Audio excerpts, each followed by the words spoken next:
Tenho 82 anos e nunca fui de me arrepender de muita coisa. Vivi do jeito que achei certo, tomei as decisões que pareciam sensatas na hora e sempre carreguei comigo a ideia de que um homem que viveu com integridade não precisa olhar para trás com vergonha, mas tem uma coisa que eu faço. Uma decisão que tomei há alguns anos que ainda hoje, quando o silêncio cai mais pesado do que deveria, eu sinto no peito como uma pedra que não desce. Não é arrependimento de ter amado errado, nem de ter trabalhado demais, nem de ter dito palavras que machucaram. É algo mais simples e, ao mesmo tempo, muito mais profundo do que isso. É o arrependimento de ter deixado que outras pessoas decidissem por mim num momento em que eu ainda tinha condições de decidir por mim mesmo. E foi assim que eu fui parar numa casa de repouso. Quero te contar como foi. Não para te assustar, não para te fazer pena, mas porque acho que você merece saber o que ninguém te conta antes de tomar essa decisão, seja por você mesmo ou por alguém que você ama. Porque quando as pessoas falam em casa de repouso, elas falam em segurança, em cuidado, em conforto, ninguém fala no resto, e é o resto que muda tudo. Antes de entrar lá, eu tinha uma vida. Parece óbvio dizer isso, mas precisa ser dito. Eu tinha uma vida que era minha. Acordava cedo porque sempre fui assim, desde os tempos em que trabalhava na oficina mecânica do meu pai Antônio, um homem de mãos calejadas e poucas palavras, que me ensinou que acordar antes do sol é a primeira forma de respeito pelo próprio dia. Então eu acordava, colocava o café, abria a janela da cozinha e ficava alguns minutos olhando para o quintal. Não era um quintal bonito, não tinha jardim cuidado, nem nada disso. Era um quintal simples, com uma goiabeira torta que minha falecida esposa Teresa plantou 30 anos atrás e que nunca deu uma goiaba direita, mas que ela amava de um jeito que eu nunca entendi bem. Depois que ela foi, eu continuei cuidando daquela árvore. Regava toda semana, não porque eu gostasse tanto assim da goiabeira, mas porque era a última coisa viva que ela tinha deixado no chão. Quando minha filha Claudinha começou a insistir na ideia da casa de repouso, ela não veio com agressividade nem com pressa. Ela veio com amor, que é muito mais difícil de resistir. Pai, você merece descanso. Pai, você não precisa se preocupar com essas coisas todas. Pai, vai ser bom para você ter companhia, vai ter gente do seu lado. E eu, que tinha passado a vida inteira tomando conta das minhas próprias coisas, que tinha construído uma família, levantado um negócio pequeno mas honesto, enterrado minha mulher de mãos dadas, esse homem ficou olhando para a filha e pensou: talvez ela tenha razão, talvez eu esteja cansado demais para continuar. Esse foi o primeiro erro, confundir cansaço com incapacidade. Quando cheguei lá, a primeira coisa que senti não foi conforto, foi estranheza. Aquele cheiro de lugar limpo demais, de detergente e ar-condicionado, que cobre outro cheiro por baixo, um cheiro que você leva um tempo para identificar, mas que no fundo é o cheiro de gente que não tem mais para onde ir. O quarto era pequeno e organizado, tudo no lugar, tudo funcional, tudo sem alma. Não tinha a mancha na parede que eu nunca pintei porque Teresa dizia que dava charme. Não tinha o gaveto da cômoda que travava sempre que você não puxava do jeito certo. Não tinha nada que fosse imperfeito do meu jeito. Tudo ali era perfeito do jeito de ninguém.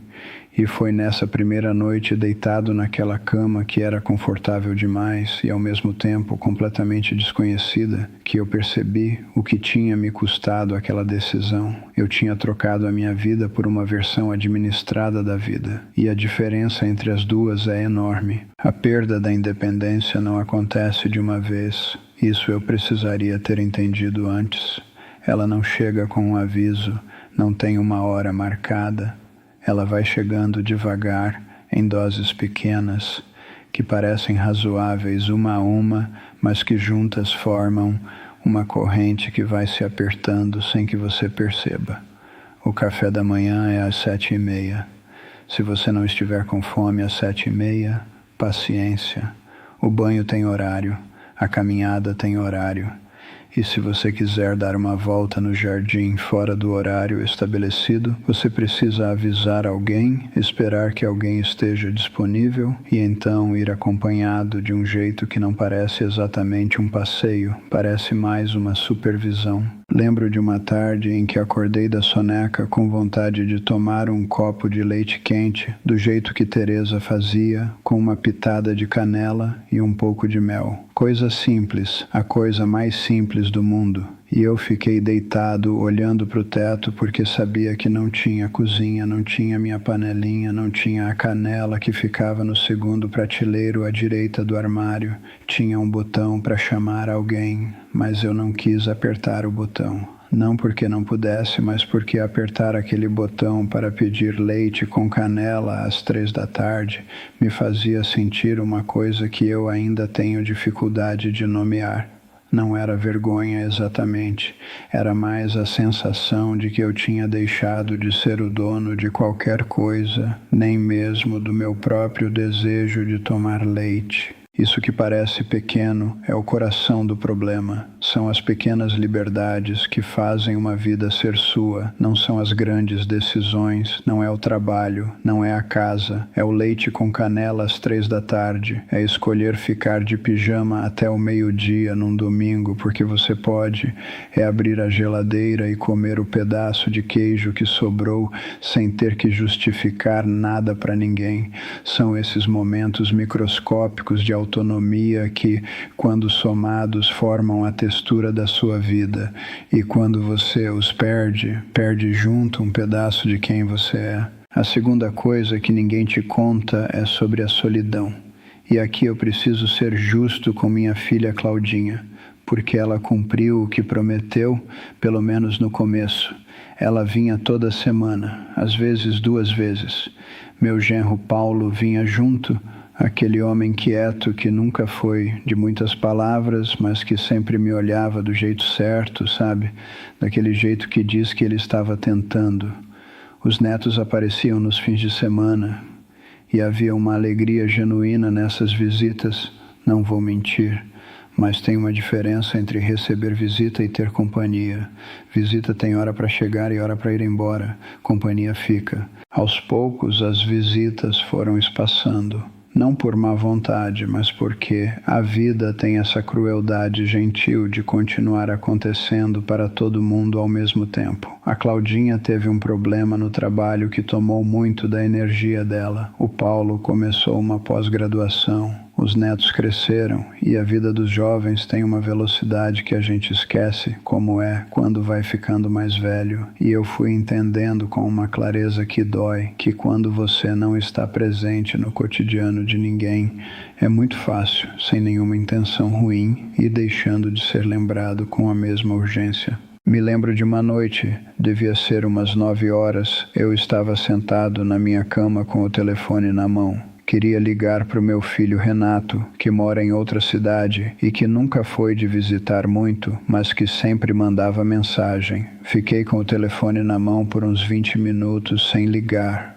Não porque não quisesse falar com ele, mas porque tinha medo de que ele atendesse ocupado, com aquela voz de quem está no meio de alguma coisa, e eu me sentisse mais sozinho depois da ligação do que antes. Então guardei o telefone. E aquele gesto de guardar o telefone foi um dos momentos mais tristes da minha vida, porque ele me disse algo que eu ainda estava tentando negar. Eu tinha me tornado alguém que precisava medir a própria presença para não ser um incômodo. A solidão numa casa de repouso tem uma textura específica. Não é a solidão de quem está sozinho num quarto. É a solidão de quem está cercado de gente o tempo todo e mesmo assim se sente completamente sozinho, porque as pessoas ao redor também estão solitárias, cada uma presa no próprio silêncio, e quando vocês se olham no corredor ou na sala comum, reconhecem uma na outra a mesma coisa, mas não sabem muito bem o que fazer com esse reconhecimento.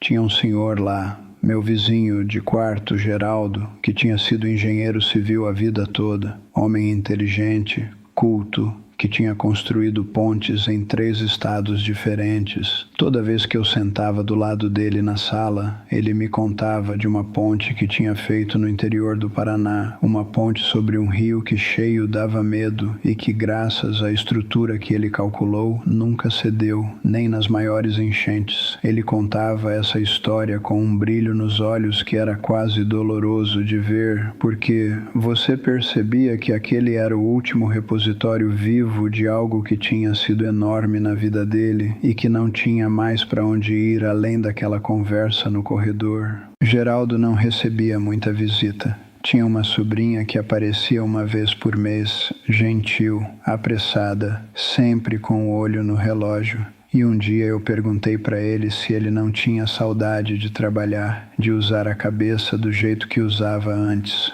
Ele ficou um tempo sem responder. Depois disse: saudade não é a palavra certa, é mais como uma fome que não passa. Eu entendi exatamente o que ele quis dizer, porque eu estava sentindo a mesma coisa. Porque a terceira verdade que ninguém te conta é sobre o propósito. E essa talvez seja a mais silenciosa e a mais devastadora de todas. Quando eu morava na minha casa, eu tinha coisas que dependiam de mim. A goiabeira da Teresa dependia de mim. O cachorro do vizinho que eu alimentava quando ele viajava dependia de mim. A minha horta pequenininha de temperos dependia de mim. Eu tinha um grupo de dominó toda quinta-feira à tarde com 3 amigos de infância e eles dependiam de mim para fechar o quórum. Essas coisas parecem pequenas quando você as tem. Só percebe o tamanho delas quando elas desaparecem. Na casa de repouso, tudo era feito por mim, mas nada dependia de mim. A comida aparecia, a cama era arrumada, o remédio era separado. Tudo acontecia com uma eficiência que, se eu fosse honesto, eu nunca tinha tido na minha própria vida. E mesmo assim era uma vida vazia. Porque eficiência sem significado é só organização, é só sistema, e uma vida organizada que não pertence a ninguém não é uma vida, é uma agenda. Comecei a notar em mim uma lentidão que não era física, era uma lentidão de espírito. Os dias começaram a se misturar. Segunda, quarta, sábado, tudo tinha a mesma textura. Acordar, café da manhã, uma caminhada curta se o tempo deixasse, almoço, soneca, televisão, jantar, dormir. E amanhã de novo, eu que tinha passado 40 anos acordando com uma lista de coisas para resolver, de problemas para atacar, de gente que precisava de mim, agora acordava sem nenhuma urgência. E descobri que urgência, aquela que a gente reclama a vida toda, que cansa, que estressa, que tira o sono, na verdade é uma das formas que a vida usa para te dizer que você importa. Sem urgência, você começa a se perguntar: para que está aqui? E essa é uma pergunta que, quando não tem resposta, machuca de um jeito que nenhum remédio alcança. Minha saúde foi a 4ª surpresa amarga. Eu entrei lá em condições razoáveis para a minha idade. Não era atleta, nunca fui, mas caminhava, fazia as minhas coisas, subia a escada sem precisar parar no meio. Mas o que acontece quando tudo é feito por você é que o seu corpo para de precisar fazer esforço. E corpo que não faz esforço esquece como se faz. É simples assim e ao mesmo tempo cruel assim. Depois de alguns meses, percebi que as minhas pernas estavam mais pesadas, não de dor, mas de falta de uso. Sentava mais do que precisava porque havia cadeiras em todo lugar e sempre alguém disposto a me levar onde eu precisasse ir. E quando você para de andar porque pode não andar, o seu corpo entende aquilo como uma instrução permanente. Começa a economizar, começa a ceder. Teve uma manhã em que me levantei da cama e fiquei tonto por um segundo, que às vezes acontece com a gente mais velho, e ao invés de sacudir a cabeça e seguir em frente como sempre fiz, senti um medo pequeno, mas novo, o medo de cair, e percebi que esse medo, que nunca tinha existido antes, tinha nascido ali, naquele lugar onde eu estava sendo tão bem cuidado, porque o excesso de cuidado tinha me ensinado que eu era frágil, e quando você aprende que é frágil, começa a agir como se fosse. Tem uma senhora que eu conheci lá, a dona Sônia, 81 anos na época, mulher animadíssima quando chegou, daquelas que não deixa o silêncio durar mais de 30 segundos. Ela fazia caminhada todo dia, dava volta no corredor contando os passos em voz alta. Dizia que não ia deixar as pernas esquecerem que existiam. Admirei muito isso nela, mas depois de uns 4 meses, eu comecei a notar que a caminhada dela estava encurtando. Depois veio o andador, depois a cadeira de rodas. E um dia ela me olhou com aquela expressão de quem está tentando entender como chegou onde chegou e disse: "Parece que envelheci 10 anos em 6 meses." E não era exagero, era uma observação precisa e desoladora sobre o que acontece quando o ambiente para de exigir de você. A privacidade, aí está a quinta coisa, é algo que você só entende o valor depois que perdeu. Não estou falando só de intimidade física, embora essa também seja uma perda real e que ninguém fala com clareza. Estou falando da privacidade mais fundamental, que é a de existir no seu próprio espaço, sem ser monitorado, sem ser verificado, sem ter que prestar contas de cada necessidade. Na minha casa, quando eu estava mal-humorado, eu ficava mal-humorado sozinho na minha cozinha e ninguém precisava saber. Quando eu estava com saudade da Teresa, eu podia pegar a foto dela no criado mudo e ficar olhando o tempo que eu quisesse, sem que ninguém entrasse para perguntar se eu estava bem. Quando eu queria ficar quieto, eu ficava quieto. Quando eu queria colocar o rádio alto com aquelas músicas antigas que ela gostava, eu colocava. Lá, a porta do quarto não significava muito. A equipe batia, claro, mas às vezes batia e entrava quase ao mesmo tempo, o que tecnicamente é bater na porta, mas na prática é só um aviso. As rondas noturnas abriam a porta com aquela luz que corta o sono. A rotina de assistência, que existia com boa intenção, tornava impossível aquela solidão de qualidade, aquela que é diferente da solidão ruim, que é quando você escolhe ficar consigo mesmo, e isso é um privilégio, não uma punição. E havia uma coisa ainda mais difícil de nomear, que era a forma como às vezes me falavam. Não com crueldade, nunca com crueldade, mas com aquela gentileza excessiva reservada a quem se considera frágil. "Vamos lá, vovô, já está na hora. O senhor precisa de ajuda? Cuidado aqui, devagarzinho." Eu entendo que havia cuidado genuíno naquelas palavras. Mas nenhum homem que passou a vida construindo coisas, tomando decisões, sustentando família e carregando peso, quer ser chamado de vovô por um desconhecido de 30 anos que nunca ouviu uma história da sua vida. A sexta coisa é a que talvez mais me pese até hoje, a ilusão de que a porta estava sempre aberta. Quando entrei, me disse que era temporário. Disse a mim mesmo e disse para Claudinha: "A gente experimenta e vê como fica. Se não gostar, a gente pensa em outra coisa." Parecia razoável, parecia reversível, mas o que eu não sabia é que reversível tem prazo, e o prazo vai passando enquanto você se adapta, enquanto sua casa vai ficando vazia, enquanto suas pernas ficam mais preguiçosas e seu peito mais quieto e sua voz menos acostumada a pedir o que quer. Minha casa ficou vazia por meses. A Claudinha ia lá de vez em quando pegar alguma coisa, verificar se estava tudo bem, mas uma casa vazia não fica bem por muito tempo. Ela vai pedindo manutenção, vai acumulando problemas, vai exigindo atenção que ninguém está disponível para dar. E quando eu comecei a falar em voltar, a resistência que encontrei não foi de má vontade, foi de amor preocupado, que é o pior tipo de resistência, porque você não pode brigar com ele sem parecer ingrato. Mas você vai conseguir dar conta sozinho? E se você cair? E se passar mal? Quem vai estar lá? Cada pergunta era razoável, cada pergunta era legítima, e cada pergunta ia esvaziando um pouco mais a minha certeza de que eu ainda era capaz. Porque quando todo mundo ao seu redor questiona a sua capacidade, chega uma hora em que você começa a questionar também. E aí está a armadilha mais elegante de todas. O lugar que deveria ser um apoio vai se tornando a única referência que você tem. O mundo lá fora começa a parecer grande demais, rápido demais, difícil demais. E a casa, que um dia foi a mais familiar de todas as coisas, começa a parecer um lugar distante, quase abstrato, que pertence a uma versão de você que talvez não exista mais. Conheci pessoas lá que tinham entrado com a mesma ideia que eu. Temporário. para ver como fica. E estavam lá há 2, 3, 5 anos.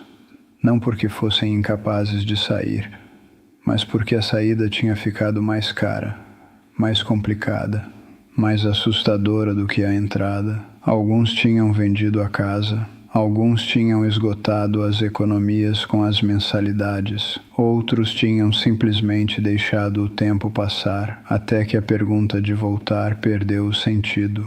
Olho para trás e não me arrependo de ter envelhecido. Envelhecer é um privilégio e eu sei disso. Me arrependo de ter aceitado, num momento de cansaço, a ideia de que cuidar de mim mesmo tinha deixado de ser possível, quando na verdade o que eu precisava era de um apoio diferente, não de uma substituição completa. Havia outras formas. Cuidador em casa algumas horas por dia, adaptações no espaço, uma rede de vizinhos e amigos que eu deveria ter cultivado melhor, coisas que eu não explorei porque a solução que me ofereceram parecia mais simples, e na hora do cansaço a gente aceita o simples sem perguntar quanto custa. O custo, aprendi tarde demais, não é só financeiro, é a independência que vai saindo de mansinho, é o propósito que murcha sem que você saiba bem quando começou, é a saúde que cede quando o corpo para de ser exigido, é a privacidade que desaparece sem aviso, é a família que, sem querer e com todo o amor do mundo, vai se acostumando à sua ausência, e é a ilusão de que você pode desfazer o que foi feito, que vai ficando mais tênue a cada semana que passa. Se você está pensando nessa decisão agora, por você mesmo ou por alguém que você ama, eu não estou aqui para te dizer que é sempre errada. Tem gente que genuinamente precisa de um nível de cuidado que só uma estrutura assim pode oferecer, e nesses casos é a escolha certa. Mas eu estou te pedindo que você faça uma pergunta antes, uma pergunta honesta e sem pressa. A pessoa que vai entrar lá ainda tem condições de viver de outro jeito? E se a resposta for talvez, então talvez seja o momento de explorar esse talvez com muita atenção antes de fechar essa porta. Porque o que você tem hoje, sua rotina, seus pequenos rituais, a liberdade de tomar as suas próprias decisões, a sensação de que o seu espaço é seu, a dignidade quieta de não precisar pedir permissão para nada, tudo isso é mais precioso do que parece quando você está dentro disso. Só percebe o tamanho quando começa a faltar. Eu regaria a goiabeira da Teresa agora mesmo se pudesse, não porque ela fosse bonita, não porque desse fruta boa, mas porque era minha e era dela, e esse ato simples de pegar a mangueira e molhar a terra em volta daquele tronco torto era uma forma de dizer que eu ainda estava aqui, que ainda havia algo que dependia de mim, que ainda havia um lugar no mundo onde eu era necessário. Cuide do que é seu enquanto ainda é seu. Essa é a lição mais velha e mais difícil que aprendi em 82 anos de vida.